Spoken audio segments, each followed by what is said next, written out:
హరి ఓం. యోగా సాధన గురించి తెలుసుకునే ప్రయత్నం చేద్దాం.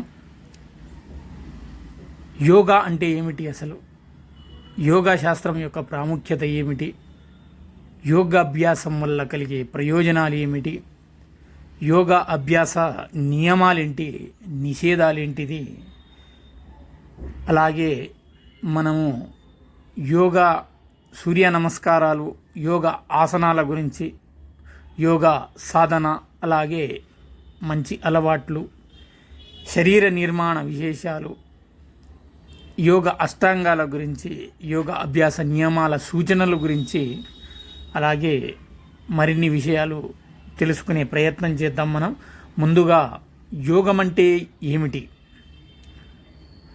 యోగం అంటే అదృష్టం, కూడిక, కలయిక, సంబంధం, ధ్యానం అను అర్థాలు కూడా మనకు ప్రచారంలో ఉన్నాయి.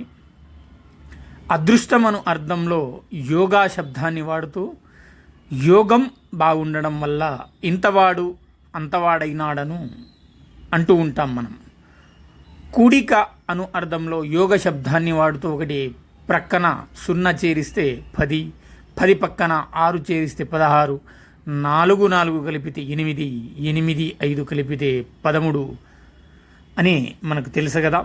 అలాగే కలయిక, సంబంధం అను అర్థంలో యోగా శబ్దాన్ని వాడుతూ తల్లి కొడుకు, తల్లి కూతురు, తండ్రి కొడుకు, తండ్రి కూతురు, భార్యాభర్త, అత్త కోడలు, గురువు శిష్యుడు అని అంటూ ఉంటారు కదా.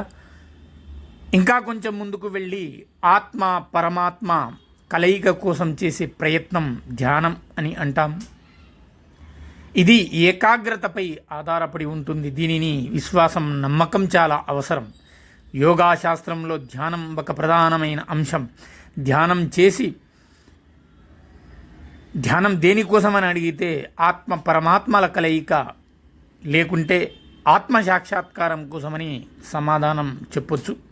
ఇది సాధ్యమా అని అడిగితే చిత్త ప్రవృత్తుల్ని, ముఖ్యంగా కామ, క్రోధ, లోభ, మోహ, మద, మాత్సర్యాలని జయించగలిగితే సాధ్యమే. ఇది ఖచ్చితంగా యోగాశాస్త్ర ప్రణేత పతంజలి మహర్షి మాటల్లో యోగాశ్చిత్తవృత్తి నిరోధ అంటే చిత్త ప్రవృత్తులన్నీ నిరోధమే యోగమన్నమాట. మరిన్ని విషయాలు తెలుసుకునే ప్రయత్నం చేద్దాం. ప్రతిరోజు ఒక వీడియో ద్వారా మీ యోగాశాస్త్రం యొక్క ప్రాముఖ్యతను, యోగం అంటే ఏమిటి, ఇవన్నీ తెలుసుకునే ప్రయత్నం చేద్దాం. హరి ఓం.